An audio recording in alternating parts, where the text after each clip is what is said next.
মানুষ ভালো, কিন্তু মানুষের রোগটা তো আর ভালো না। একটা দিদিভাই আমার কাছে জানতে চেয়েছো প্রেগনেন্সিতে আমি কি কোনো মৃত ব্যক্তির স্বপ্ন দেখেছিলাম। তো হ্যাঁ দেখেছিলাম, আমি আমার দাদুর স্বপ্ন দেখেছিলাম।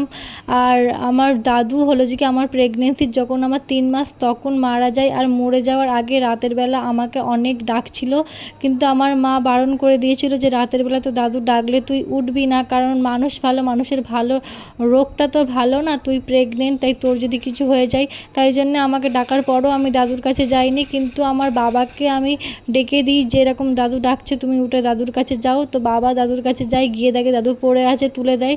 তারপর ভোরবেলা ঘুম থেকে উঠে দেখি দাদুর দরজাটা খুলছে না। তারপরে দরজাটাকে যাই হোক করে খোলা হলো, খুলে দেখলাম যে দাদু মারা গিয়েছে আর বেঁচে নেই। তো তখন আমি প্রায় 3 মাসের, সরি 3 নয় 4 মাসের প্রেগনেন্ট ছিলাম। আর আমি দাদু মরে যাওয়ার পরে অনেকবারই স্বপ্ন দেখেছি। তো আমার মেয়েকে আজকের নিয়ে যাব ইঞ্জেকশন, সরি ইঞ্জেকশন নয়, ওর ইঞ্জেকশন এই মাসের 30 তারিখ, আজকে ওকে পোলিও খাওয়াতে নিয়ে যাব বাইরেতে।